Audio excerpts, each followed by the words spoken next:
All right, welcome to the Sink or Swim podcast, episode number 4. Number 4? Number 4. Oh, wow. We've done 3 whole episodes at this point. We're kind of deviating to a new segment or a new topic, I guess. Yeah, it's called Dun Dun Dun Dun Dun Dun. Meet the charter class of Nova of NSU Nova Allopathic School of Medicine, NSUMD. Meet the charter class. We're starting with A very special guest, one of our dear very friends. Special guest. We'll get to him in a second. In a second, we got to introduce him. The most special guest. Yeah. The most special guest, soon to be Dr. Chase Labiste. Let's give it up for Dr. Chase Labiste. Chase Labiste. Thank you guys so much for having me here. We're so excited to have you. I got to say, when I started school, I thought, dang, Chase seems like a cool dude, and he has a really nice skincare routine. I wonder what it is, because he's got nice skin. Aveeno. Is that what you Sun use? lotion, yeah. Oh, wow. Every night? Day. Every day. Every day and night?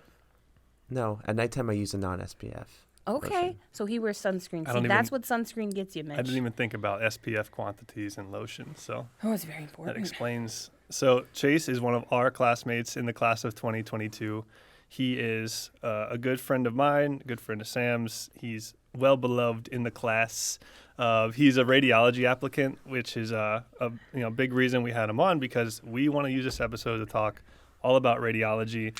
And each of these episodes featuring a different member of our class will kind of dive into their journey towards being an applicant and now a successfully matched applicant of the specialty, which, speaking of, we just finished match day. Yeah, and we all matched, which is exciting.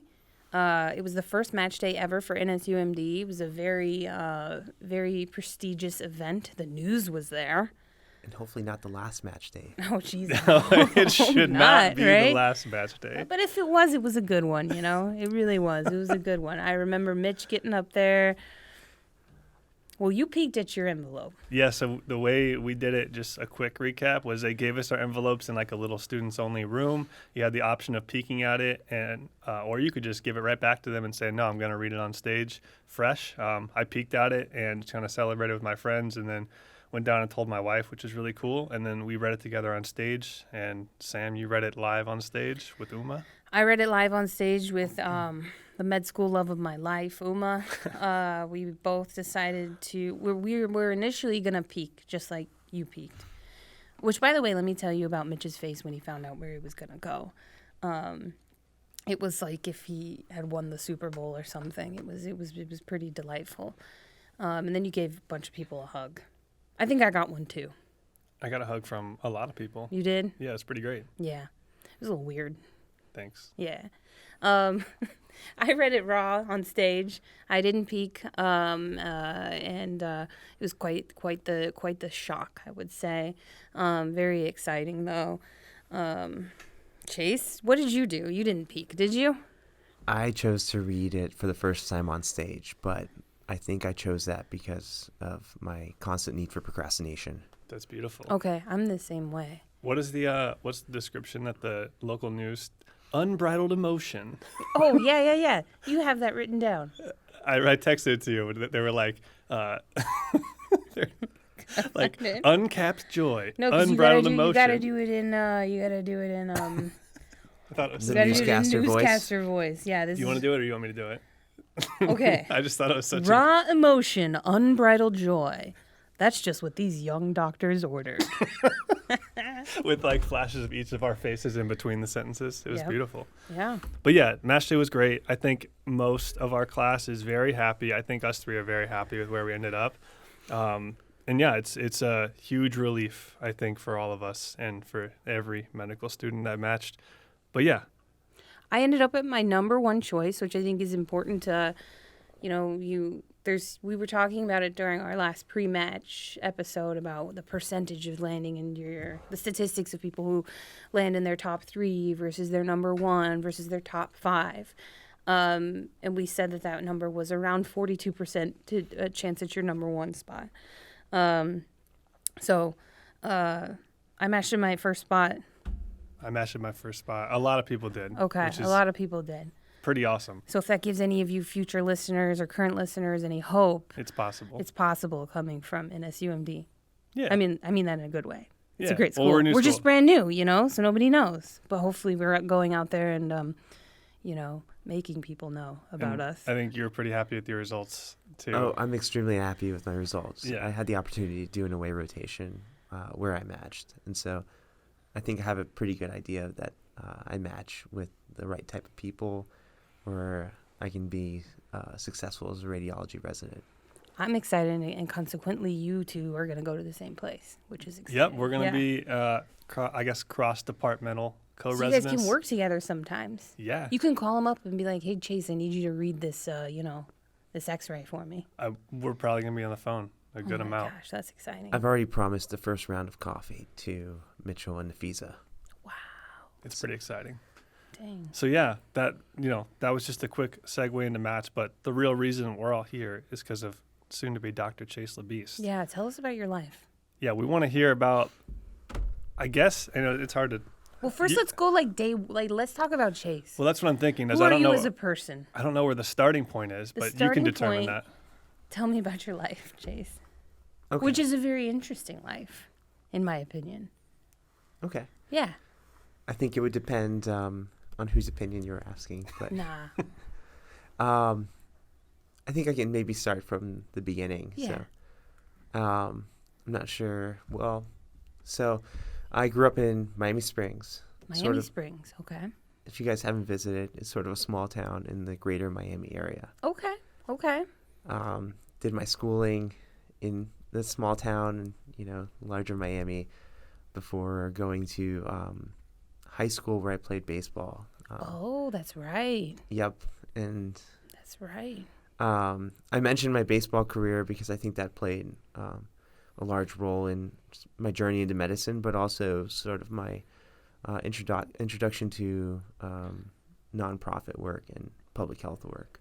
Yeah, and I think we've talked like a little bit about that in the past, but like if you could go into that would be. I will say, for as young as Chase is, he has an impressive resume before coming to med school. I know terms of the work that he's we done. checked I'm out very Chase's impressed. resume last night. It was it's a nice little CV you got there, bud.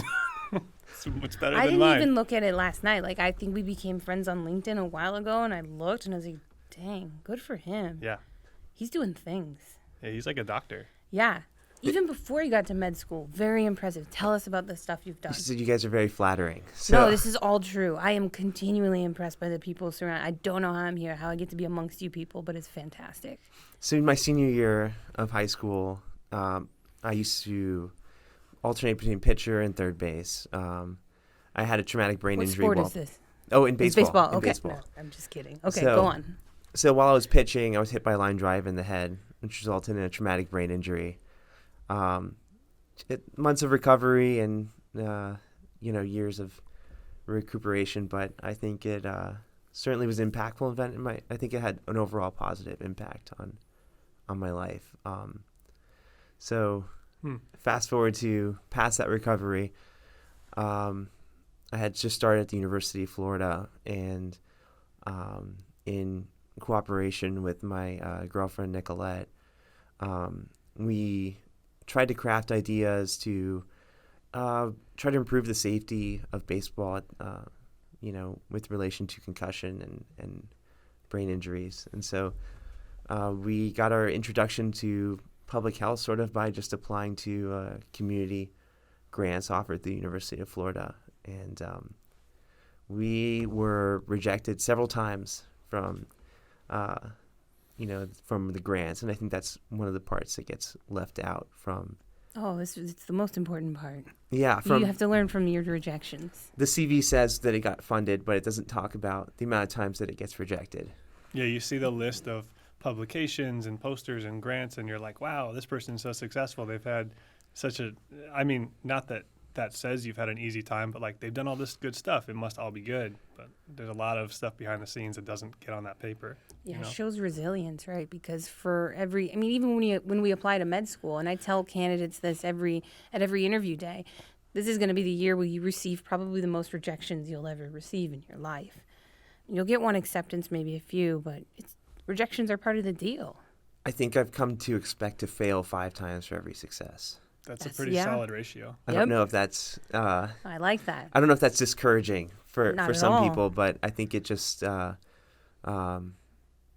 people maybe underestimate the amount of failure that people have before they can finally succeed, whether it be, as we mentioned before, applying for grant funding for projects or applying for publications. Yeah, and I think it's obviously not applicable only to medical students, but I think as medical students, we all have like this shared experience going through the 4 years. And, even on social media the past week or so, you see all these people matching to these programs and they're so ecstatic and their family's so like proud of them and happy, but no one's like documenting or sharing all the dozens or hundreds of, just negative moments they've had over 4 years, all the personal family problems, all the negative stuff that went along with the good. It's all mixed together, and that stuff doesn't get published on a paper or shared readily except amongst your close friends and family. You're seeing the highlight reel. Exactly. Though I will say there was a bigger push this year to recognize those who didn't match. People tended to be more open about it on social media, at least in the larger medical community, as a sort of rally cry to get more residency spots. And I commend those people who are willing to put themselves out there with that, because not a lot of people would be. Yeah, for sure. So you were mentioning you were in college, you were working with your girlfriend, Nicolette, and you had kind of gotten some grants and working with some nonprofits. So what kind of happened after that? I'm guessing towards the end of college. When did you actually even think about medical school? So I think one of my biggest pushes into medical school was that experience during the recovery of my traumatic brain injury. How old were you then? 17. Let's talk End about of high that. school, you said, right? Yeah. Let's Senior talk year of high about school. that, because I think that's super interesting. I think everyone has either a moment or a series of moments over time that just kind of pushes them towards this career choice. And yours sounded like it was more of a moment and maybe the subsequent recovery. So, yeah. So you took you said a line drive straight to your head. Yes. Which part of your head? The right temporal side. Really? Okay. What happens? I'm just trying to think about that. You were like a right-handed pitcher. You were kind of facing that way because you had just pitched, I assume? You were the pitcher, or you was were the at bat? pitcher. Okay, so you were. How did you get? From the bat. So From the bat. That's this a is- line drive, right? this is the way I Okay. put it in context Okay. for most people. The mound is 60 feet from the batter. Okay. The catcher and the hitter both wear helmets. However, the pitcher is also 60 feet away from the ball being thrown, where by the time they finish their delivery, they're about anywhere between 55 and 50 feet away because of the length of the stride and the throw. On top of that, whatever speed you're throwing, whatever velocity you're throwing the ball, the hit back is exponentially faster. Yeah. So it almost doesn't make sense that the pitchers don't wear some sort of headgear to protect themselves. Yeah. And so I unfortunately fell into that category of not having any type of headgear or even awareness of sort of potential injury that can come with pitching. When I started off high school, I played quarterback for football, but I tried out for the baseball team, and I remember like pitching for the first time because they obviously wanted me to be a pitcher. It's like a good carryover, and I was terrified of that. I didn't play. I never even got on the field because I was just like, that hypothetical situation was scary to me, and it just didn't make sense. I just didn't, and that's like a real example of everything you just laid out happening. It's scary. So you take this line drive to the temporal area. What happens? You collapse. You black out. Do you remember? So I'm told that I don't really remember the moment between being hit and the floor. Wow. Okay. I was told that I shook a little bit on the floor, and then I was transferred by EMS to Homestead Hospital before being airlifted to Miami Children's Hospital, where I spent about 5 days in the ICU and then another couple days in a regular room.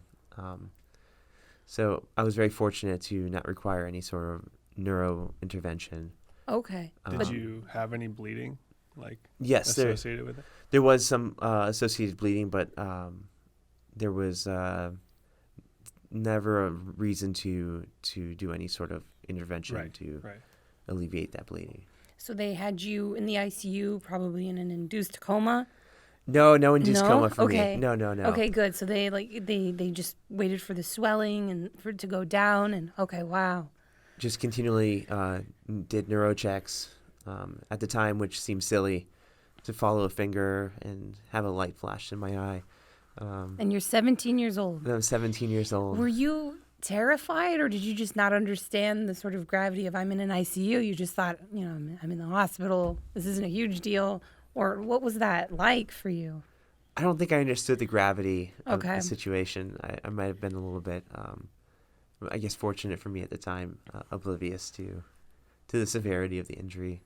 I think maybe until the recovery phase of post-traumatic brain injury. I think it's difficult because for individuals who have had traumatic brain injuries, there's not necessarily a physical deformity, but there's a lot of mental catching up to do. Yeah. So what was the rehab process like? I mean, I know most people even I think about physical therapy, and that's kind of like what people think of when they think rehab, but there's, like you said, a lot more that goes into it. So what did that entail for you?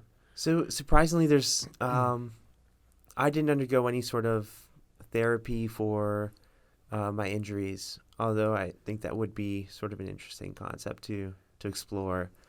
But it was a lot of sort of waiting just to. I had severe headaches for I think the first 6 months to a year, and then Wow. and then I think I noticed some changes in maybe my attention and learning style, and so I think it was making those adjustments during my senior year and freshman year of college that were the biggest factors for me. With post-traumatic brain injury, you think, it's called post-traumatic, but I think the biggest onset of symptoms you feel are months to a year after the injury. Mm-hmm. You were in the hospital for 5 days and another 3 days, but it wasn't until way after that you started to feel the real effects of it, and that you had to work through that, which had to have been really difficult. Senior year of high school, and then freshman year of college, which I think is a really difficult time because it's super transitional. And you went to a big school. You went to UF. I did. Well, That's I started off at tough. Miami-Dade College. Okay.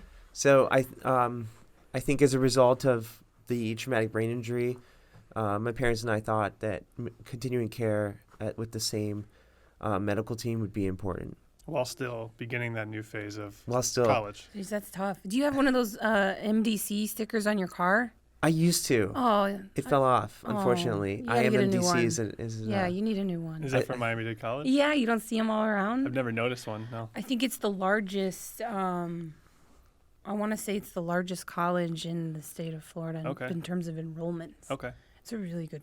It's awesome. I would like to say that Miami-Dade College did have collectively outstanding teachers. Yeah.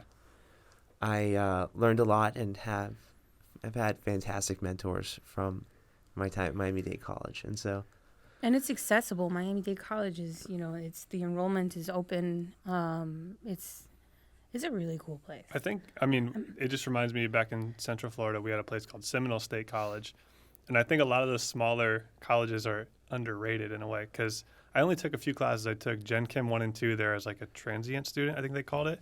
And I also took my EMT course there. It was all amazing. Like great professors, small classes, and cheap. I went to a college like that in Denver. It's called Metropolitan State University of Denver. Who has ever heard of that? Nobody, unless you live in Colorado, the home of Metropolitan. Yeah, the home of the Roadrunners. And I actually got my degrees from there, and it's small classes, all taught by really amazing PhDs. Maybe I had 10 people in my class. Yeah, it's awesome. Open enrollment, anybody can enroll and go.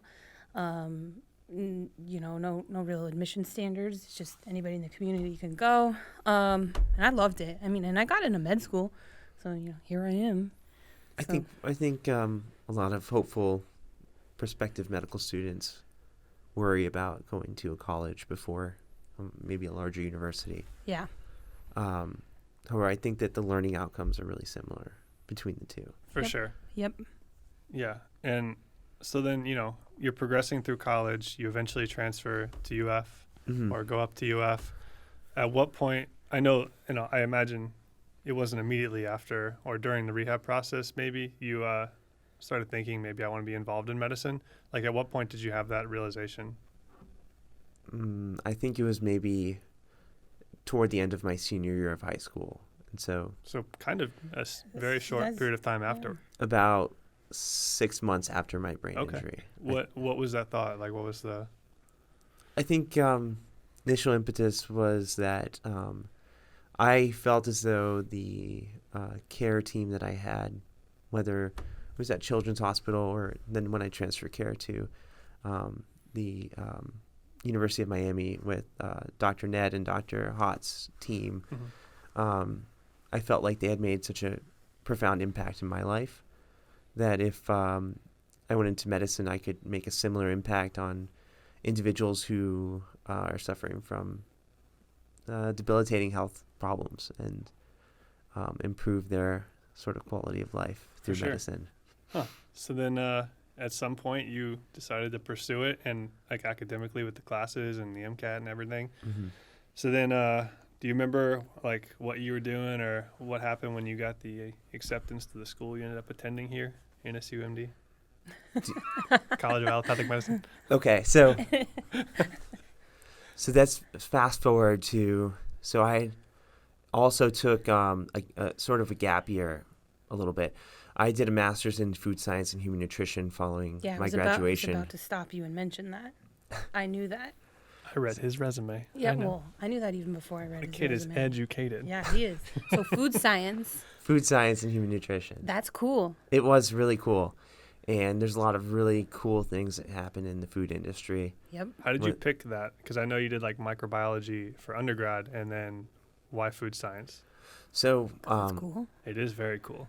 So I think I was at an impasse of what I should be doing in the year where I would be applying to medical school during that gap year. And I think I thought back to high school teacher's advice, which is to sort of always continue taking the best opportunity. And so one of my letter writers was a food microbiologist, and she had presented the opportunity that I could either work in the lab for a year under a new grant-funded project, or perhaps I could become a master's student. And so with the opportunity that she presented, I think I took a little bit of a pay cut from the lab technician point of view, but I was able to get the classes for my master's fully covered, as well as a stipend for living. And so gotta take it. Wow. So, that's kind of unheard of for master's degrees. So good for you. I think, the food industry is a great career, and Yeah, it's the most employees in this country are employed through the food industry. everybody needs So, food. Yeah, well, yeah, And me especially.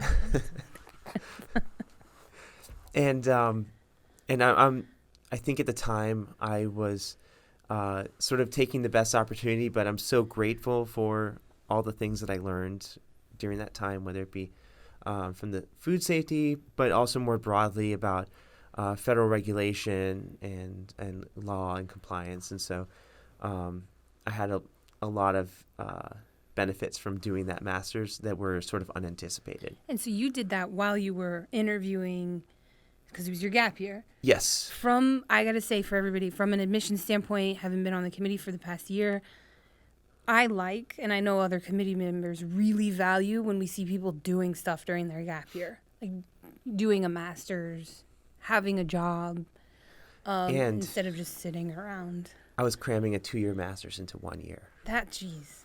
Yeah. So I was sort of like overtime between my lab, and I think that year is a little bit of a blur because And you're doing all this at the age of 21, I'm assuming? I think so. I think. Oh 20. my gosh. So I was in the morning. Wow. I would go to classes, then I'd run experiments in the lab until maybe like 7 o'clock, 8 o'clock at night, and then on weekends I wanted to sort of still continue being involved in my neuroscience lab. So I used to go and assist them from 8 to 12 running weekend work because I think that's a kind of something that learn to add value, and you always go appreciated. And so I thought that I could continue to add value to my former lab by working weekend shifts. And so it certainly paid off in terms of being included on publications during medical school. It's also just a real example of actual work ethic, which lacks a lot in maybe not most medical students, but a lot of people don't have that. Well, especially when you're 21, 22 years old? Yeah, a young person being like, I'm going to work really hard for something. Yeah, I didn't. I didn't when I was 21, 22. Good for you. That sounds like a lot of fun to work at a casino. Yeah, you think it is, but it's actually it's kind of depressing. And I'll also say too, like I'm not on the missions committee, you are, but I imagine when somebody's doing something like being fully involved in a master's program while applying to school, they're saying like, hey, I really do hope I get accepted in medical school. That's why I applied. But like, if I don't, I'm like still striving for something else. Like I have plans versus just like, I'm like live with my parents. I'm not really working much right now. Hope I get in. And if not, I'll just reapply next year. That's the majority. I know. And what Chase exhibited is goal oriented, behavior, which is really. We love to see it. And it's not even like it's good on paper for admissions. But he's doing it because he wants to do it. Yeah, and on top of that, it's if med school admissions don't work out, like you're like, all right, well, I can go work in the food industry, or I can go pursue a PhD, or like you can continue on into your career even if you don't get accepted. It's not the end of the world because you have other opportunities. And I think something that I didn't anticipate was that year of doing food science actually introduced me to a field that I hadn't anticipated enjoying. And so sometimes being willing to take a dive into something you're unfamiliar with is worthwhile because you might find a new passion or desire for a future career. Very true. Keeping an open mind. I like that. So you got a goal of med school, but you also have an open mind to doing different things. Yes. All right, everybody. I hope you heard that. And so, and so you asked me where I was when I found out I had been admitted. I think I was standing outside the building where I spent a lot of time. All that time we just talked about. And I sort of like jumped and threw my phone and was happy. Did you like hip hip hooray outside the building? Nobody was around me. They all kind of just looked at me like I was strange for yelling and being happy. But I do remember the spot I was in. It was later in the admission cycle, and so I was very appreciative of NSUMD for admitting me to the charter class. I think NSUMD is the one who should be appreciative of having Chase Labiste in the class. So you end up here. Obviously, you have this unique background. Everyone's got a unique background, but then you get here, and we're all here as baby M1s. So like how at a brand new school. At a brand new school, getting to know each other, getting to know the faculty, trying to get our bearings. How was that? I guess we can just talk about the first year in general. How was that first year, that transition to med school for you? Before we do that, can I tell you my first memory of Chase? Please. Okay. He was standing in the PBL hallway, and he had sugarcane juice that his grandpa had made. No way, that was my first. Was it my first memory? That I actually talked with you. Oh, okay. Like I know you existed, and we had like pleasantries. Hello, how are you? That sort of stuff. But this one, I actually got a glimpse into who you are as a person. You brought sugarcane juice that your grandpa made. I thought that was neat. We make sugarcane juice every other Sunday. See, for someone who's not from Miami, I'm from the mountainous regions of the West. Mm-hmm. There's no such thing as sugarcane juice. So I thought that was so cool. I was so fascinated. For you, it seemed like a normal thing that you had done every other weekend. I was totally in awe. So you were just walking around the hallway with fresh sugarcane juice. Maybe more familiar to you is that I actually grew up riding mules every weekend with my family. So what? I'm not sure if there were mules in the mountains of Colorado. Oh, mountains of Nevada.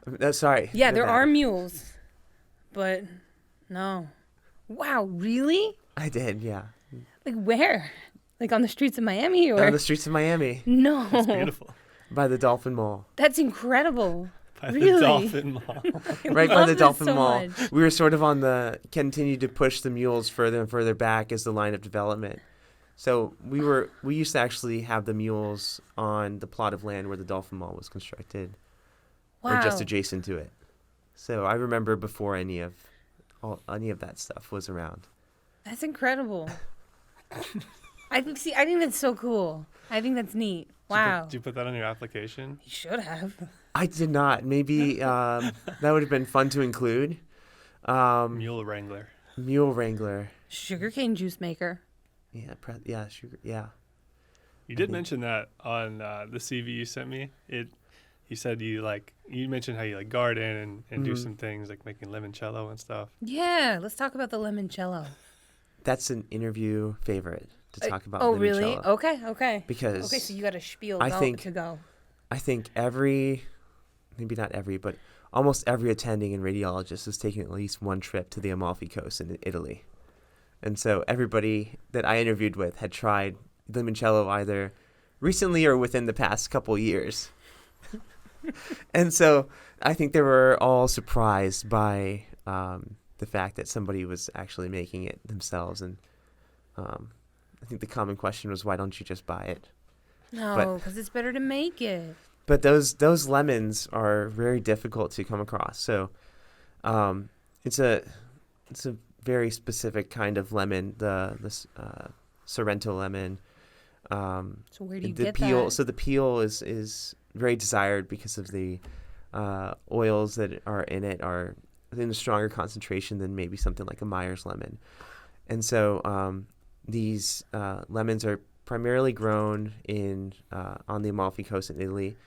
However, there's some distributors in the UK, but it's not easy to ship agriculture from overseas. Lots of barriers. Yeah, like bugs and stuff and invasive species. Yeah, exactly. Okay. But I was able to find a distributor that was in New York City. Okay. And so while I happened to be on a trip to go help Nicolette move back down, I bought a huge case of these lemons and was able to peel them and sort of make my first batch of limoncello. So how do you preserve these lemons? So you just use the peels and Okay. you sort of infuse I used Everclear, but you can use other sorts of strong alcohols to extract the oils from the peels. Then that takes a couple weeks, and then you have to let it go through a cool down period before mixing it with a sugar syrup to make it a little bit more palatable than to drink Everclear straight, pretty much. See, isn't Chase cool? It's that food science. Like, background. isn't he cool? And Like, it the really things is. he It's the knows? food science background that I, didn't anticipate having, but kind of has become one of the biggest hobbies I've had in medical school and has helped me get through. I wish I would have known about it earlier because I think I would have been really interested in it just because I really like nutrition and like exercise. But I also found out later right before medical school, I was like, oh, wow, I really like organic chemistry and biochem and stuff. But Ew. my experience is a lot less with that. And that seems like a merging of the two. Yes, I took a food chemistry course and it was outstanding, lots of fun. And and I think that's sort of what provoked a desire to start cooking. And then when you start cooking, you want to start having more control of your ingredients. So then you start gardening. And so Naturally. Awesome. and so I'm really happy to be in Florida because we have Oh, and you have like the plant hardiness zone? We have Yes. the most ideal one. Yes, we have Okay. a great state for farming. So as somebody who is not staying in Florida, I have grown a beautiful mango tree. It's 7 feet tall now from a seed. Wow. Yeah. If you So does your grandpa want it? Does anybody? It's a I beautiful have- mango. Needs to go to a good home. Like it's a what really. subtype of mango is It's a it? Thai mango. Is it really? Yeah, it's the ones that they're not stringy at all. It's just straight butter flesh. They're huge. It's so good. If you want it, you let me know because I know you got to Chase pick is up. like- truck. Mango We'll trees talk. are kind of like weeds down here. I know, but I grew this from a seed. It's my COVID baby, and I don't think it's gonna grow where I'm going. So So It's not going to grow where you're I don't going. think it's gonna grow there. so that was one of my big concerns about those lemons that I had gotten from New York. Okay.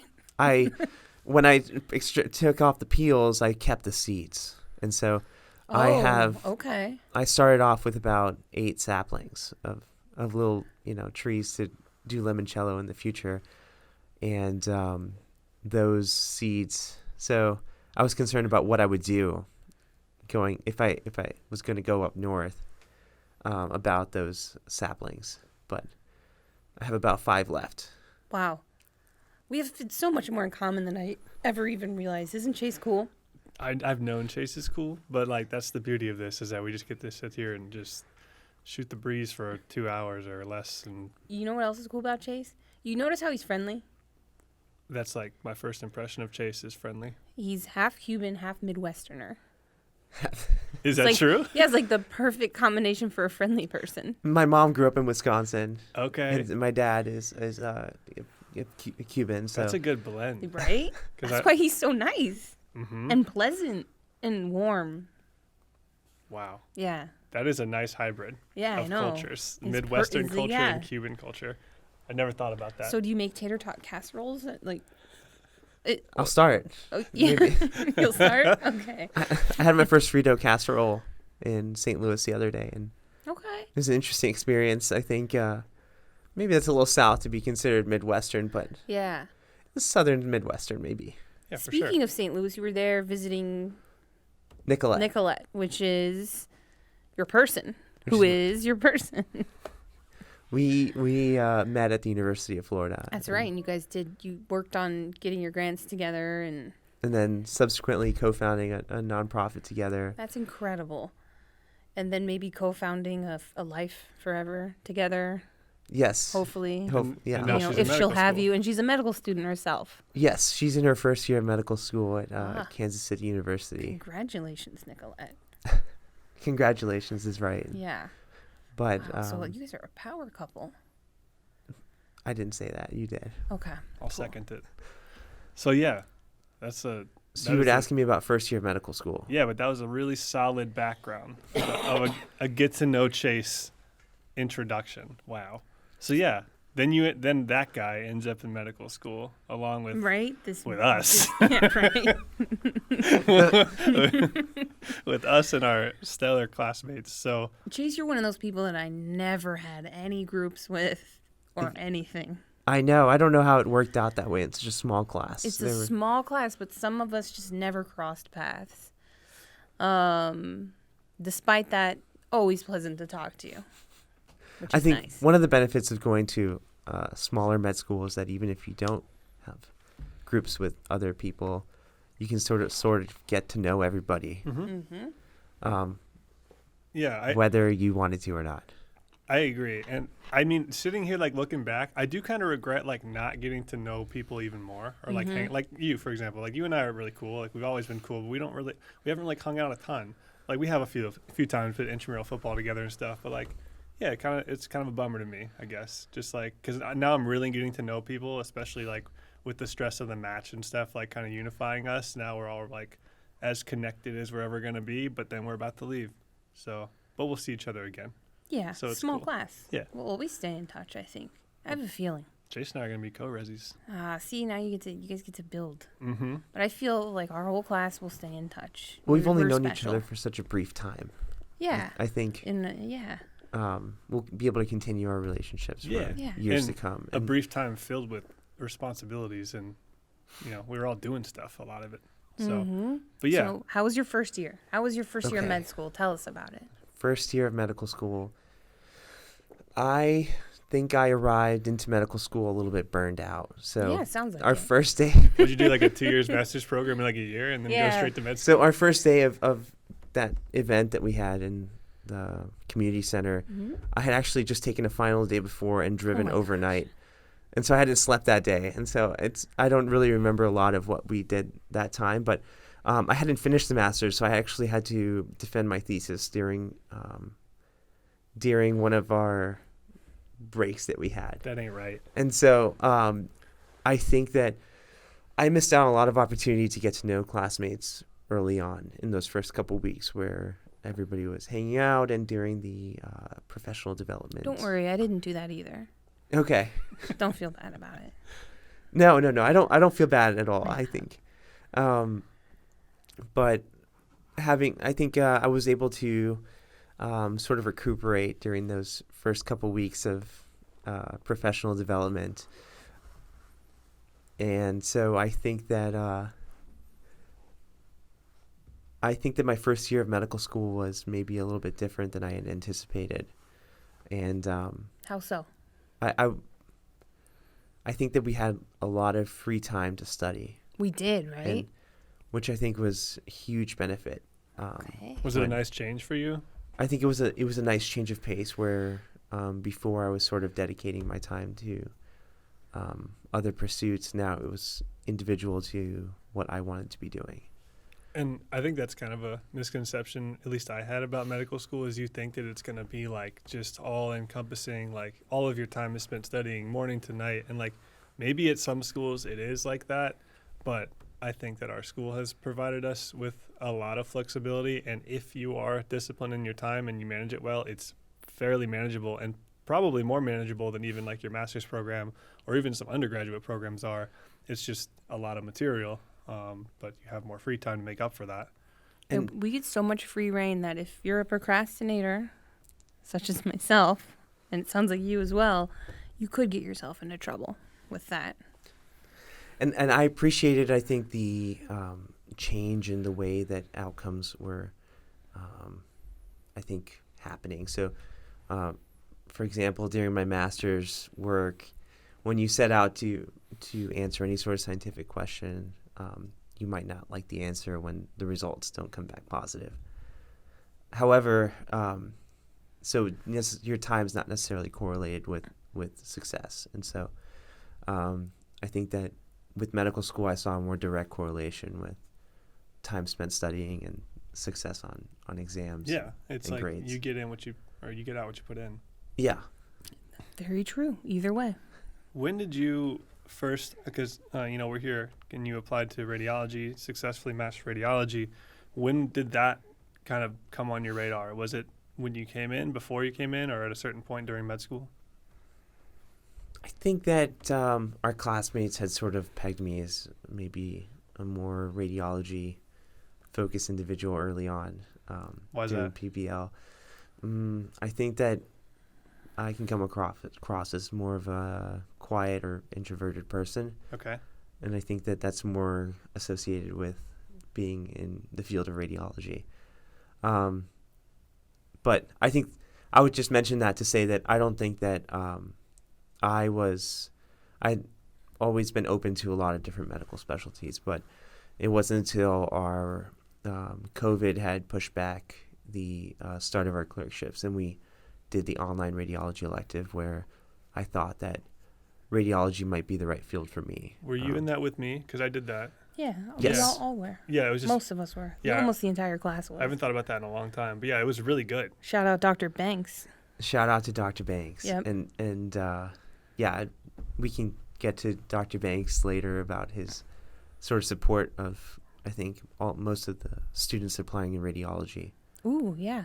Before we started recording, I was telling you how I considered radiology for like a week, just tried to consider it. It was during that because I was really enjoying the course, mostly because of Dr. Banks and just how much passion he put into it. And I was like, wow, this is a really interesting field.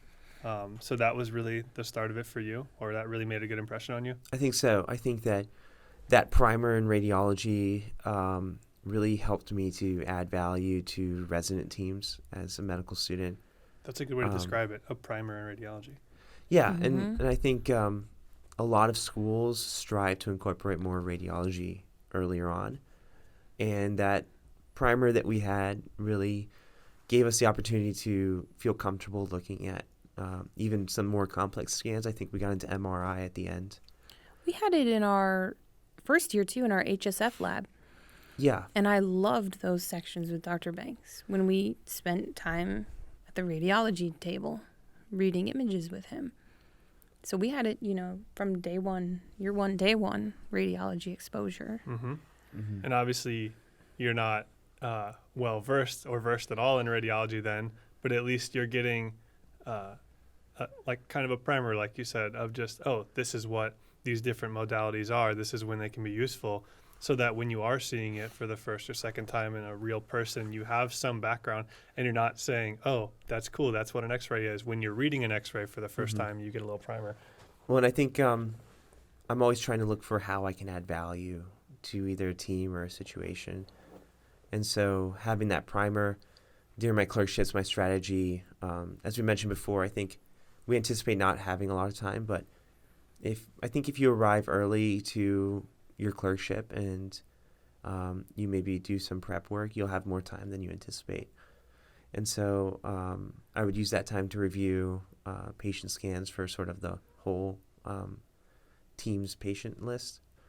And wow, that's cool. And so the residents are really eager to see the imaging results, but I think their patient load is a little bit more extensive than ours. And so if you're able to, well, at least my strategy was to find the imaging results that were pertinent, that may be called on the report, then show them to the residents so that they wouldn't have to spend time looking through the scan. That's great. I think that was... Yeah, that's incredible. I think that's a way that, as a radiology prospective applicant, you can stand out on your team. Yeah, I think that's super applicable to those interested in radiology. Like, that's a very specific example of trying to be involved in the scans of all your patients on your team. And then even if you're not interested in radiology, just like Chase said, find a way to add value to your team. Like, I'm the EKG guy, so I would always try to look at all the EKGs, at least for my patients. But, like, I would try to be involved with anything cardiac on our team and try to learn from it at least. And even if you don't have a niche interest, like, try to, at least for your patients that you carry, like, truly do add value, like, know everything about them so that you can help out the residents and you're not just like a burden to the team. You're truly helping, even as a third year. Mm-hmm. This makes me in hindsight feel really horrible for not adding much value to the teams other than, maybe a little bit of comic relief. That's value, though. In how I walk. So like a cartoon character. No, you definitely had, you definitely were thoughtful enough to have detailed relationships with your patients where you would find out things about them that others didn't. So I think you definitely added value in your own way. Yeah, everybody has their own way. I think that's a perfect way to say it. And I think, I think at the start of third year, I hadn't anticipated that there's maybe a bias against students that are not applying in the specialty where you're rotating sometimes. I don't know if you guys had encountered that before, but I did. Certainly as a when you express that you're interested in radiology, you get some, then the student's uninterested in rounds, or the student's uninterested in surgery, for example. I think the only way I was able to kind of combat that, or I guess a prospective student could in the future, is let's say you're gung-ho for emergency medicine and you're showing up to an internal medicine clerkship. You could, when you meet your senior resident or your attending, be like, yeah, I'm going to be applying emergency medicine, but like I really want to excel in this rotation and learn everything there is to learn as a medical student about this field. Like, I'm truly interested, and leave no room for doubt in that you actually do want to excel, and you're not just there to pass the time until you can apply to what you really want to do. I noticed when you said you were interested in IM, people tended to still include you because IM is everything. Okay. That was at least my experience. Well, my experience on the flip side was when I went to a primary care physician that Chase also went to. And at that time, I was still really considering EM. Oh, okay. They were not a fan of that. They immediately, every time they would talk to me, my presentations, they would tell me how I was thinking like an ER doctor. And I really wasn't. Well, I don't like that. And it was not great. So that was the one time I said it and it really backfired on me. Okay. But on the flip side, I have told attendings that in OBGYN that I was interested in radiology, and I think it was a really great experience because then I was put on the spot to interpret things that maybe were beyond my scope. My learning was also tailored toward imaging in OBGYN, and I was able to create teaching presentations for the OBGYN attendings as well as for the students on the rotation. Wow. And so I think I think maybe what I learned was to be truthful about what you want to do. And in cases where you don't get the reaction of support that you might have expected, that to just show enthusiasm, like Mitch said. And I think that will shine through. Yeah, I would never, I would always suggest being honest. Yes. I would never suggest, and I know some people do this, where they go into every rotation and lie and say that they're interested in that specialty. And, you know, maybe more often than not, that will help your experience and grade, but I don't think that's a good way to live. And I think it's better to be honest and just preface it with, hey, but I still want to excel. Because you will get that. When you have good attendings who care about teaching, they'll be like, oh, this kid's interested in radiology. Let me get him very involved in all the scans. So I would always err on that side. Yeah, me too. Be honest, because it's good if you say, hey, I'm interested in radiology, and then the surgeons become extremely dismissive of you. That's a good thing, because that means, you know, that specialty isn't right for you, and you know that that's not where you would belong. That's another way to look at it. Because no matter what specialty you're going to go into, and no matter which specialty you're rotating in, they should all want to teach everybody, because we need to know everything. And I think it could end up, and it should end up working out in your favor if you do the things we said, because like if you go into an IM clerkship, you're like, hey, I'm interested in radiology. I still want to excel. And then throughout the month, you're like a rock star student and you're like killing it. Not only did you do well, you did well, even though it's not your field. That should make you stand out, if anything, if that's what you're worried about. So, but Be yeah. like Chase. Get there early and look at all the images. So There you first go. and second year went well-ish for you? I think so. Okay. And then I guess quickly you could just touch on how board exams went for you. I know recently step one's pass-fail. It was not for us. It was very much graded, and we were very much stressed about it. How important do you think step 1 and 2 are for radiology specifically, and how did you feel it affected your interview? You know, can you just talk about your perspective on that? Yeah, of course. So I think that in the field of radiology, board scores are very heavily considered by a lot of programs. And doing well on those boards is really helpful to your success in matching. However, It gets you through the initial filter, I suppose, it gets right? you through the initial filter. Okay, and you based off of historical averages And just so for matched applicants. like maybe underclassmen are not confused, when we say filter, I think what we mean is that some programs will set a filter and say, hey, let's send out interviews to people with step 1s over 230 or 225 or whatever they may choose. They can filter in that regard. Because So you have to sift through. Some programs get 6,000 applications. How are you going to sift through that if you're going to give 600 interviews? So this is key. So board scores being very important. I scored below specialty average for radiology during. So did I. For radiology okay. and internal medicine. But I think as Sam knows, as we discussed before about sort of failure, I think that that's maybe something that I saw as sort of a failure at the time. But I think that it made me think about trying to push myself to work in other fields a little bit harder to make myself stand out as an applicant in the future. what other fields would you say you worked harder in to try to make up for that? So research was a big focus for me. Okay. I think starting in undergrad, but then continuing in medical school. And what I chose, I think, to do was because I enjoy doing research. I think that if I just tried to let my sort of passion guide what I was doing and show that that I was willing to work hard in things that I'm passionate about. And Right. so for me, that was research. And I'd like to say, though, that the board scores for radiology are pretty high, so I wouldn't be too hard on yourself. You probably still did better than everybody. as far as, that was step 1. And then was step 2 similar? Did you feel more prepared, less prepared? Do you think it's also taken as seriously by radiology program directors? I only say that because, like, in certain specialties, like EM, I know, because I almost applied EM. Mhm. Step 2 is taken very seriously, more so than step 1 in EM. I think for IM as well. Okay. Yeah, and family medicine, it's a big deal. So it might be I don't know how seriously Step 2 is taken by radiology programs. It's going to have to be However, going forward now. Given that Step 1 is pass-fail, Now I'd it's all they anticipate now it's all they have. So I anticipate that. I think Step 2 for me was a lot easier to take Agreed. Same.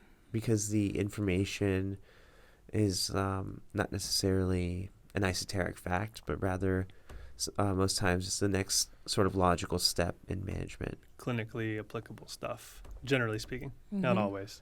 Yes. And so I think that Step 2, if I could look back and think retrospectively, I think the best way to study for Step 2 is to really study hard for your shelf exams. And it's not necessarily Step 1. I think those 6 weeks leading into Step 1 were the most critical time for improving your score. But Step 2, I don't know if you can really cram. Yeah. Yep. It's also something where if you're able to get a mindset of thinking sort of like a medical student or thinking like a doctor, it becomes a lot easier. Yeah, and I think we talked about this in a previous episode, and I'm sure we will again when we bring in some of the underclassmen, but the shelf exams are like little Step 2s as you go. Well, they are Step 2 style questions just in each subject, so I totally agree. If you're studying hard throughout the year for each shelf exam, I studied, I didn't excel in all my shelf exams, but I studied well enough for each of them, and by the time I got the dedicated for Step 2, that dedicated period felt a lot more chill than dedicated for Step 1. And then I was just doing my UWorld questions. I wasn't really stressing as much as I was for Step 1. And when I went into the exam, I wasn't super nervous. I was like, I've seen these questions for over a year now. Like, it's fine. Let's just do this. Yep. And historically, everybody scores higher on Step 2 for that reason, because you're seeing this information throughout a year. And yeah, so Step 2. It's not so bad. And then, so we kind of talked about your first couple years, your board exams, third year.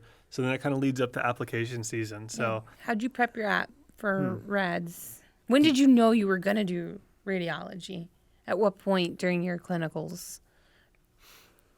Okay, so going back to third year then, Yep. I think the competing interest was going to be pediatrics. And so... Wow, I'm shocked. And I'm shocked. so I sarcasm? I'm shocked. No, I'm shocked. Oh, actually. So. Oh, actually, Yeah. okay. Why?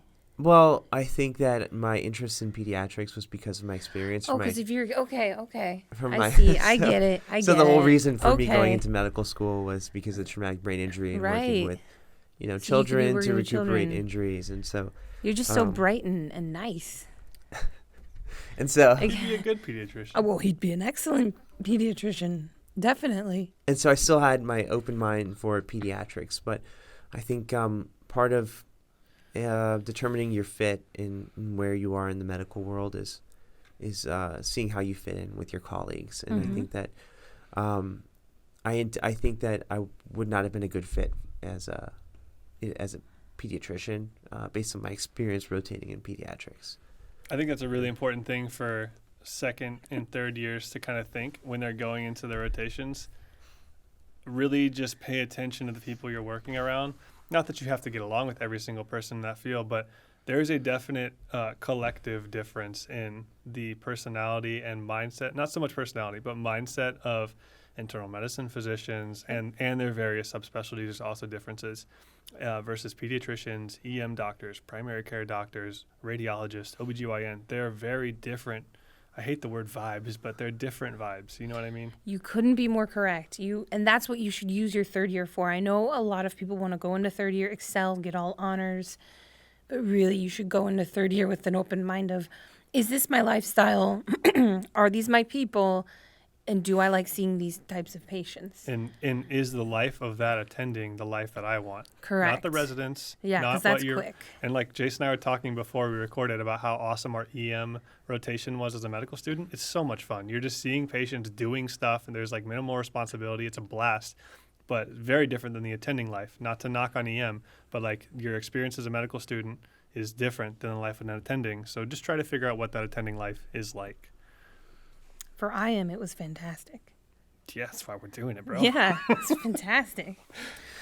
And so I think that sort of parlays into my first actual in-person radiology rotation, which was in the May before we had to apply. So Was that with the Dr. Banks? that was with the Dr. Banks. Oh, So shout out Dr. Banks again. So applications are September-ish, and then this was in May. So Yes. a few months beforehand. A few months beforehand. I think that it was sort of, I think at that point, having ruled out pediatrics, I wanted to make sure that I fit in with radiology, and I was a little bit nervous, I Sure. think, before starting because what if I didn't fit? Then what would I have done? And what are you going to do? And then what are you going to do? Yeah. And so maybe you'll have a student on another podcast that can speak to that, where there was maybe a last minute change in. You're looking at him, man. How was the last minute change of the He century? really was. I think you went up until August still not knowing. I had everything ready for both EM and IM. And the whole time I was pretty sure IM was the right choice, but man, it was hard to let go of EM because that's all I knew. So How yeah. happy are you now? I'm super pumped. Yeah. I like zero regrets. Yep. But great news, radiology was the right fit for me. It was. And good.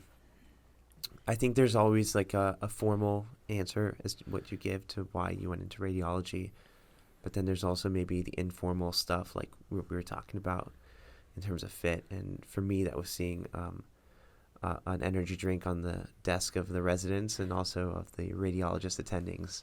While they're reading their scans and Yeah, I think nice monitors, nice black room. I think I had faced so much judgment during my first 2 years of medical school carrying an energy drink into PBL. What? I feel like But everybody now, carried an now energy I can carry drink. my coffee or an energy drink into the reading room, and Oh, you're welcome. and you're right at home. It's a prerequisite at the door. That's beautiful. Yeah, I guess how would you describe that culture of radiology? And like I said, personalities vary, et cetera, but you kind of found your people. So like, what is that? So I think that radiologists, believe it or not, are really vibrant and I agree. and genuine people. And they tend to be very happy with their career and very happy with their work. Radiology touches pretty much every single patient that walks through the room, through the doors of a hospital. And so in some way, a radiologist impacts almost every patient in that hospital's care. And the way I saw it was that if you're reading 100 scans a day, that's seeing over 100 people, and that's assisting in the care of that person.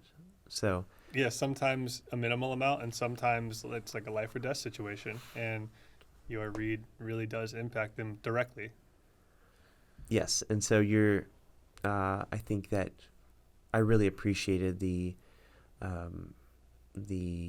respect and also the trust that other physicians place in radiology departments and radiologists to accurately diagnose imaging. Yeah, I think that I kind of just said it, but just like I'm just thinking about that for the first time in a long time. Your read really can impact someone's life strongly. It completely influence their care from the medicine team, the ER of their disposition. Are they going home? Are they getting admitted? Or do they need a procedure? Do they need a surgery?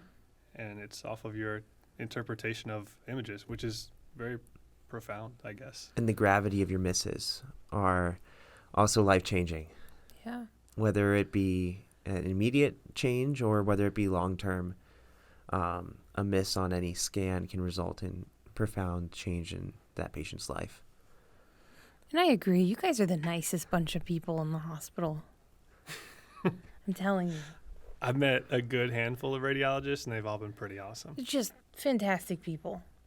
I'm sure there's some that aren't, but most of you are. What other specialty can you walk into their department and be like, hey, man, can you look at this scan with me? And they're always like, oh, yeah, man, just pull up a chair. Come on, guys. Yeah, just give me a second. Let me finish this. Yeah. Can you imagine walking to like a cardiologist's office and be like, hey, man, can you look at the EKG with me? No, I said good morning to a cardiologist once. I told him his lunch looked good, and he said, who are you to talk to me? And I said, okay, I'm sorry. Yeah. And I think that's another thing too, is that That sucks. Yeah, it happened in the elevator at one of the hospitals we rotate at. And he had this big plate of food. I was like, whoa, that roti looks good. And he looked at me, and he looked at his food, and he looked at me, and he went, who are you? Medical student? And you think you can just talk to me? I was like, sorry. It looked good. yeah. This plate of food looked good. And I'm sorry I interrupted you. Please Please add some intellect to it's this. almost the complete opposite for in the field of radiology. Radiologists almost would like more connection with ordering physicians, and as you guys said before, there's always seats in the reading room. It's a nice reprieve from the bright lights of the hospital. It's a really cool place. And just if you're listening to this and you're a third year and you're about to go on rotations, or you are on them already, yeah, if you're on IM especially, like if you have an interesting scan or you just want to like learn something about your patient, like you can walk into the radiology reading room in the radiology department, and obviously if they're in the middle of work, don't just interrupt them, but hey, I'm a medical student on this team. Would you mind when you have a second looking at this scan with me on my patient? 9 times out of 10, they're going to say yeah. And as you said, if it's an interesting scan or finding, the residents at Aventura are incredibly supportive and motivated to pursue academic work, whether it be a poster or research paper. And so if you think you have something that is worth writing about, or an attending mentions it, then as you said, go visit the reading room and talk with one of the residents, because I've had some fantastic mentorship from residents at the program, such as Dr. Prater was supportive of Zach and me and Adam, Ali, Christina. I think she helped each one of us either publish a poster or a paper together. And wow. There's always a resident that's interested in those mentorship opportunities. Yeah, I can't speak highly enough of Aventura, just at least from the radiology perspective too. Like, do you know Zeke, one of the residents, Dr. Kapusiak? I think he's a first year, so he'll be a radiology resident next year. But Yep. I was just like on ICU, and he was always looking at scans and just always teaching me stuff about scans. Like his passion for it was very obvious. So, big fan of the radiology department there. Yeah, they're good there. And so, as Mitch said, even if you're on another rotation, stop by the reading room, and if you're interested in learning, a resident or an attending might sit down with you and go through the whole thing. For sure. And if you bring them a snack, they're not opposed to it. Or an energy drink. Or an energy drink. I think 3 things I want to touch on. We have some time, but we are in kind of the last last half here of the podcast. How did the application season go for you? If you wouldn't mind, if you don't want to, it's fine. But how many applications you ended up sending out? How many interviews you went on? That would be cool to talk about. I'd love to hear about like your career aspirations, and go from there. Yeah. Oh, also, last thing, if you could kind of talk about also how radiology programs even work, because it's a little confusing when you hear things like prelim, TY advanced. Yeah, of course. Yeah, so just your perspective on that too would be cool.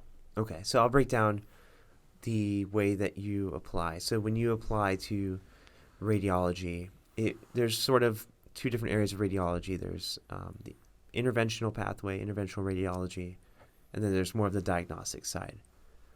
When you apply to interventional radiology, it's called the integrated pathway. And so what that means is that when you apply to that residency, you are going directly into that interventional career. And that can vary in practice between location. However, you're participating in a lot more procedures, catheterizations, and biopsies, and versus the diagnostic side, there's still participation in various procedures. And I did want to say, I think that's something that surprised me about diagnostic radiology is there's, depending on where you go to practice, there's a lot of procedures that you can be involved with. And there's also a lot of more patient contact than one might think. A great example was when I did a breast imaging rotation. You're working almost directly with women all day, whether it be to do their diagnostic imaging or to do a biopsy on a suspected mass. And so I think that a lot of people think of radiology as sort of a non-patient contact field. Almost like a technical service versus you're a physician taking care of patients. But I think sometimes it can be where you can not have patient contact, but in some more procedural based fields, such as breast or MSK or musculoskeletal on the diagnostic side, and then in the interventional side, you're working with patients all day. And you're right about the breast imaging centers. I mean, those exist everywhere. There's breast imaging centers that women will go to every year to get their annual mammograms or be referred to get more imaging, and they will talk directly with their radiologist. So that's pretty neat. Yeah, and so as I said before, there's sort of two different pathways you can take. However, if you change your mind and you might be interested in interventional radiology, there's a pathway within some diagnostic programs called early specialization in interventional radiology. And so somewhere between your second and first year, you have to decide whether you're interested in that pathway. And what that does is give you more time doing interventional rotations so that you can then apply for that additional year in interventional radiology. So when we say interventional, what are we intervening on? So for the layman out there, such as myself. Those are procedures which are it's things like vascular catheterization. You can go into neuro interventional radiology, in which it has a lot of overlap with other fields such as interventional cardiology. Okay. So you would go in there and put a stent in, or go in there and break up a clot in the brain? Exactly. Okay. Exactly. Grab a clot. Pull it out. And there's even overlap. Wow. Yeah. So that's intense. It's really intense. Yeah. It's much more of a sort of surgical field. Yeah. Within radiology. So it's much more surgically oriented. And just like from my perspective of IR, which is very limited, but I mean, people think of radiology as sitting in a room reading scans, but I've seen the other end of, like even on my EM rotation, we had a guy that had a basilar artery stroke. It's no joke. And we like rushed him to the IR lab, and they, did a embolectomy or whatever you call it, a thrombectomy, where they pulled the thrombus out. And that's an emergent dying patient that the interventional radiologist is primarily responsible for. Interventional radiologists are working sometimes with the sickest patients in the hospital. Yeah. However, something that maybe is of note to people who might be interested is that you still be trained to a certain extent on the diagnostic side. And so you sort of are able to do both.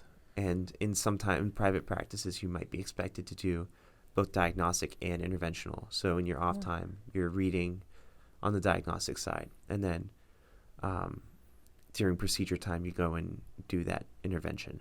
Go ahead. So interventional radiology, it's its own, from what I know, separate application from diagnostic rads. But then if you did diagnostic rads, you still have a pathway to interventional radiology after the fact.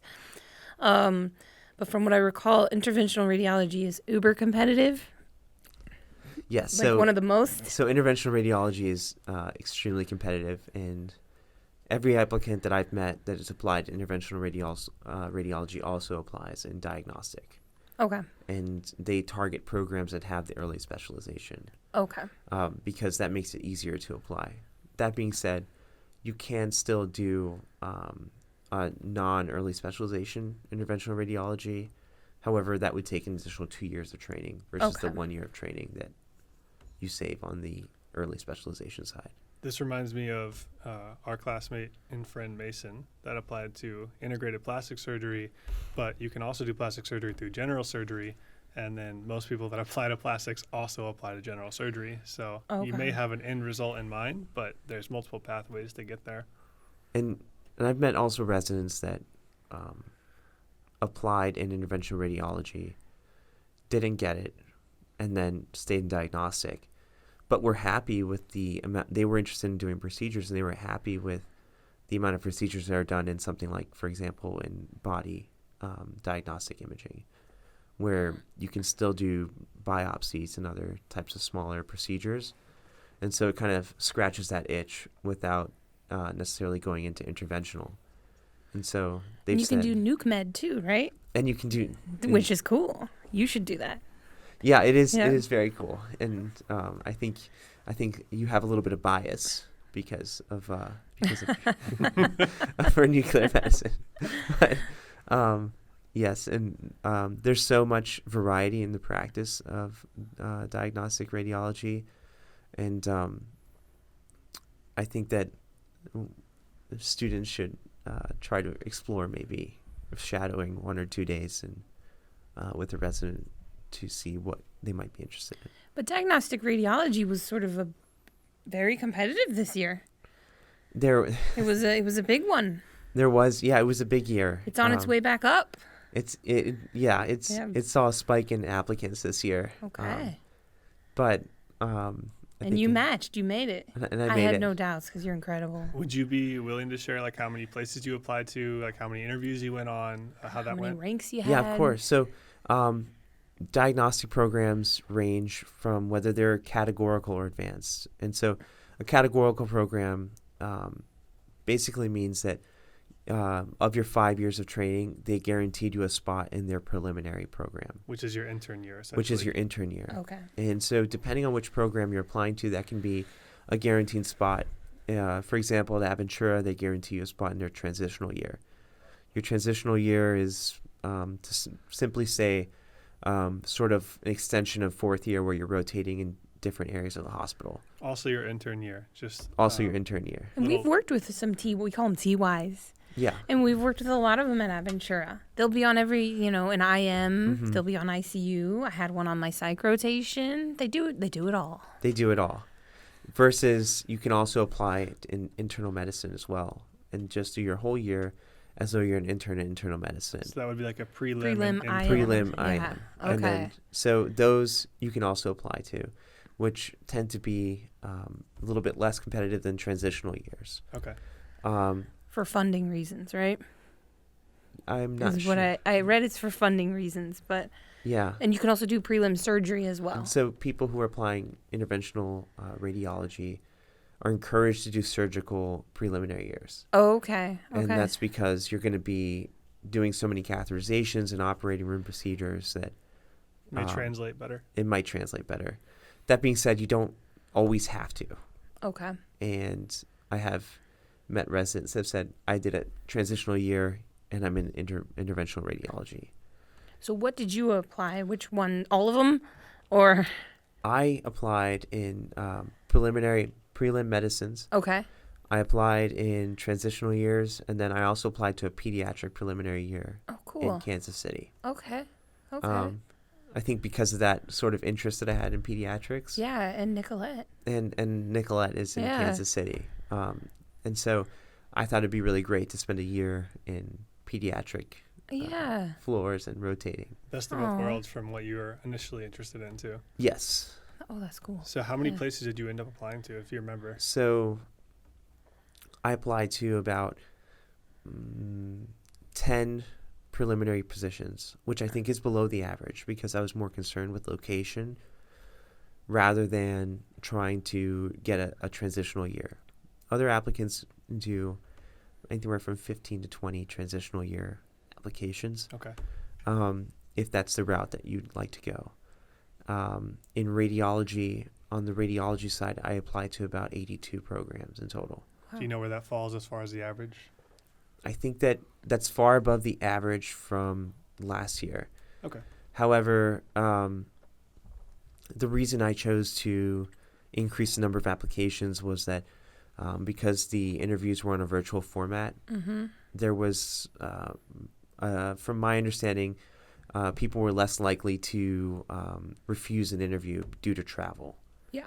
I think This is that true. the barrier of cost was sort of eliminated.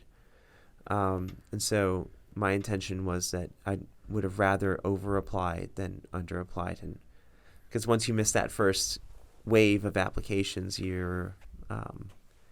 you're sort of cooked. You don't get to SOL. as you Yeah. add applications later on. Now you're at the back of the queue Right. I know people who interviewed at 40 programs. So in radiology. no, Oh, okay. no, but they interviewed at 40 programs. I know people who interviewed at 30 programs, and I don't think normally that would happen in a traditional interview cycle. And I completely understand Me why too. Yeah. you might take that approach, because if everybody's taking more interviews, then Excuse you me. also have to worry about your level of competitiveness. We talked about it a little bit on a different episode of just like it's kind of a game. So if you can get that many interviews, I can see why some might, even though we don't encourage it and we wouldn't necessarily take that approach. You can't really fault people when there's no caps. Correct. Yes. So And you never know what program might surprise you. I Yes. think is what Exactly. I found on the interview trail. I think that maybe a program that I hadn't anticipated surprising me was in the Oklahoma area. There's a community program which seemed as though it had one of the best resident cultures, and so they were all extremely happy and nice to each other. The attendings were happy and nice. I think we experienced that too on the IM side of things. I had 2 community programs in North and South Carolina, particularly, that were just like, wow. And they were in my top 5 because I thought they were excellent. And I, prior to interviewing there, probably would not have ranked them that high. Same. If we weren't in a virtual cycle, I would not have applied to where I ended up matching. Just didn't think that I would have a chance. But you're in a virtual cycle, so you just apply everywhere. Wide nets are casted. Yes, And so you I never took know where that you wide end net up. approach. Okay, good. And so, were you gonna ask me about interviews, or were? Yeah, we have about like 10 minutes until we got to wrap up. Unfortunately, we could talk to you for a long time. 10 hours. 10, 20 hours. How many interviews did you end up going on? I did 15 interviews in the diagnostic radiology side. And then Okay. I did about 8 on the preliminary side. Okay. So I think that 15 was a good number to hit. I think that I'd spoken with our advisor, and that was the area which I could start turning down programs where I knew I wasn't interested. Right. Mm-hmm. And now here we are. We matched. Well, I have a question. How do you rank those? Like, because I know you can do multiple kinds of different permutations of ranks. So you have what's called a primary list, and then the supplementary is secondary. Okay. So on your primary list, Which for you was your diagnostic radiology? which is the diagnostic radiology, you can choose to rank also preliminary programs on the primary list as well. I chose not to, and I know that maybe that's a little bit controversial. I'm not sure if. Is that like risky because if in case you don't match to diagnostic rads, you at least fell to some prelim spot and. So then you're in a prelim matched. spot, and then you Okay. have to try to find either an advanced position during the SOAP, or you have to reapply the following year. Oh, okay. Yeah, that's stressful. I think that my approach was that if I didn't match in diagnostic radiology on my primary list, that I would try to SOAP into a categorical residency In pediatrics. in probably Yeah. pediatrics. And Okay. it's probably easier to secure a DR spot, a diagnostic radiology spot, categorical or advanced or categorical position, and then have to SOAP into a prelim or TY year than the vice versa. Exactly. And so after each program that's an advanced position, you can make another list of the preliminary years. So it's sort of a sub list so if you match advanced, then it goes into that secondary supplemental list. Okay. Definitely more complicated than just applying I am categorical categorical. IM. Yeah. I just put the programs in order. Yes. And so for example, one of the if you had two programs in the same city, and you interviewed with each of their prelims, you might be incentivized to change the order of your supplemental list so that you do your preliminary year in the same place where you're going to be doing your next 4 years, because it'll help you cultivate those relationships with the residents, but then it'll also familiarize yourself with whatever EMR they're using For sure. and the culture of the hospital. You sort of have a leg up. And so, for example, if there were two programs, A and B, then I would change that order on the supplemental list. Do some applicants choose to do like a prelim or TY just in a location they like to live in for a year just for the experience, and then they'll go prioritize their training for the DR? I think that Not that it matters less, but you know what I mean, right? so as I've heard before, I think this is the general attitude that that is accepted, is that it's more important where you train for your radiology Right. Exactly. rather than your preliminary year. And so a lot of applicants prioritize having a healthy, lifestyle work balance with a transitional year Schedule and benefits. or location. Some people choose that. For example, I applied to a program in Colorado because I thought it would be really Fun. great and fun to To be in Colorado for a year. Yeah, you think, and then you're there, and And it's cold. it's cold, and the trees are dead. At least Nah, there's it's a snow. great place. The food is fantastic there. So, So you ended up doing. You got what did you get? You did Yeah. You have a prelim medicine, I have a transitional year. transitional year medicine. No, transitional year. Transitional year, and and then diagnostic radiology. okay. Yeah. I'm so excited for you. Oh, me too. I'm so happy with where I matched. I think the training is going to be outstanding. I concur. And having met a lot of the faculty on an away rotation, I'm really excited. That's so great. You got like a huge sneak peek Mhm. to your future. Well, they got a sneak And- peek to their future. I know. They got lucky. And so maybe that's something I didn't mention before, but I think especially coming from a school that like Nova rotate, I think that it would be great for students doing diagnostic radiology to do at least one away rotation. Not required, but something that would be of value. I think for specialties like diagnostic radiology, urology, orthopedics, plastics, the more competitive ones, I think you're absolutely right. I think you got to get out there and show them who you are, because our school, the DO program, very well known, but our school, not very much. So you're right about that. For Mitch and I, we didn't have to do aways. We're doing internal medicine. I think even aways in internal medicine or any specialty really. I think maybe if your school is, I'm not even talking about our school, but let's say your school is affiliated with community hospitals and you really want to go see what like a big academic Yeah. center's like, go do an away. It's it's not free, but it's essentially free to go have that experience for a month. Or if you go to medical school at a huge university program and you want to go see what community medicine's like, go do an away at that. Yep. I think it's a good opportunity to get that experience. I agree. I totally agree. And I think building that good habit for me of trying to find value during my clerkships sort of translated in radiology rotations. It can sometimes be considered more of a spectator sport. And so if you're a student that's interested in diagnostic radiology's field, it's really tough to try to stand out. For sure. And I think my approach was to I tried to get involved with as much research with attendings and residents as possible. I always had my laptop or phone on me to know the patient that was being read. For example, more complex MRIs or in musculoskeletal, you can read about maybe mechanism of the fall. And that can help you identify additional injuries or clue the resident into looking at specific areas. And so if you can find a way to somehow facilitate reading to be an easier process. And another thing about diagnostic radiology that maybe as a student is learning when to maybe chime in and when to be quiet. And I think that's kind of tough. That's a tough skill to learn. Because you're going to have so many questions, but knowing when to ask those questions, especially when there's a flow to the day and there's so much volume of imaging. You don't want to impede that resident from their learning process. You want to, if you can facilitate for them for as much as possible, then they're going to also try to facilitate your learning most of the time. Mm-hmm.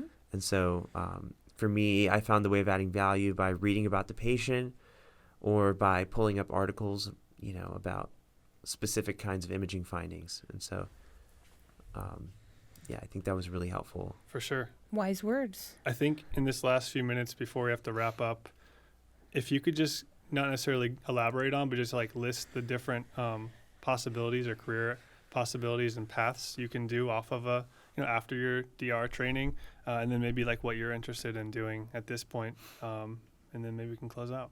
Yeah. So within DR training, every specialty of medicine also sort of has an area of radiology which touches that. And so if you're interested in neuro, you can go into fellowship in neuro. If you're interested in body imaging, you can do that. And so radiology is almost just as open as internal medicine from a certain point of view. I think that within the scope of, you can go either in a private practice or into an academic type of career. And then also there's hybrid models, which are more community-based and sort of incorporate a private practice as well as some of the academic aspects as well. I think that for me, at this stage in my career in medicine, I'm interested in, I think, maybe an academic practice. However, I know that, I went into medical school thinking that I might be in pediatrics or neurology, and now I'm applying in radiology because I was open to finding, my passion. And so my approach to residency is going to be to continue to keep an open mind and continue trying to take those best opportunities. I think that's great advice. Go ahead. Yeah, I was just going to say, I thought I was going to do pediatrics as well when I started, so no hate for peds. The amount of people in our class who switched from their initial impression is pretty high. Yep. And I know that people say that, and then you enter medical school, even if, like, I had an open mind, I would say, even though I was pretty sure I was going to do emergency medicine and didn't do it. And I think you really got to believe that most people do switch, or there's a very good chance you might switch. Speaking of internal emergency medicine, they did not have a great match year. They had a record high number of unmatched positions, which is surprising. Well, not surprising considering that cool article you wrote for that journal that one time about There's a lot of residency positions. Okay, there's more positions than there are jobs. And that's a whole nother podcast.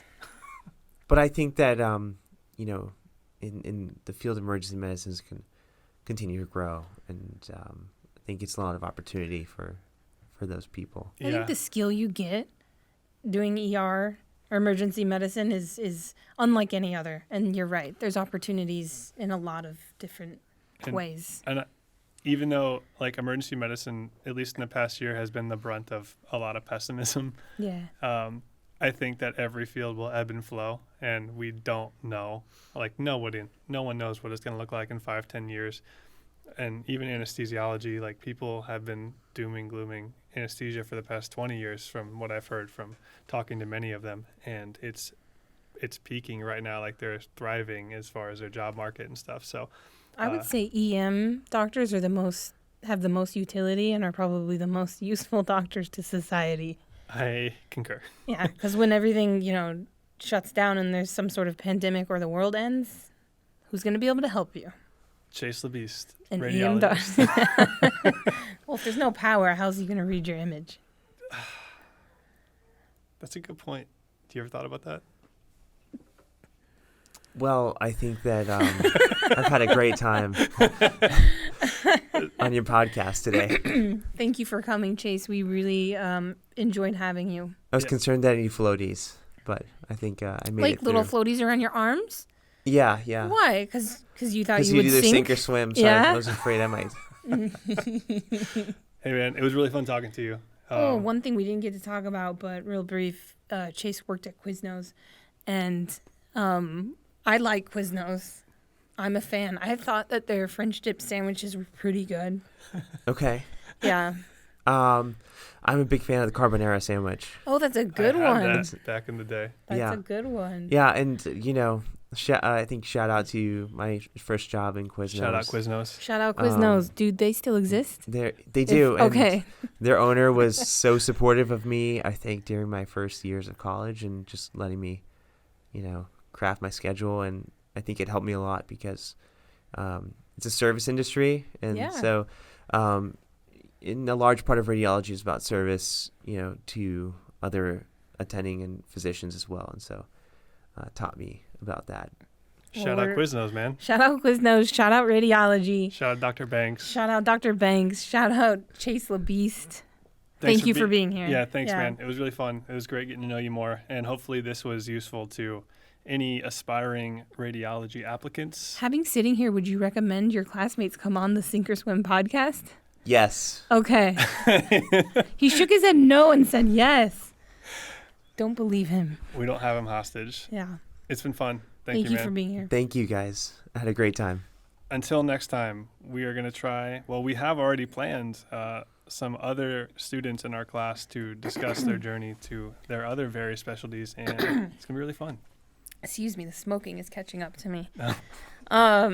Yeah, we'll have more people on, more faculty. We're going to churn out a bunch of episodes now that we're free. And then at some point, we're going to have to do the transition where we leave and the new M1s come in and take over for us. We're out of here. Will they be as cool? Probably cooler.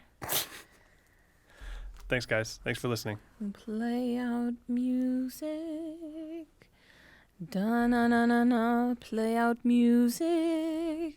Strap on your floaties. You're not gonna sink. You will swim like Chase Labiste.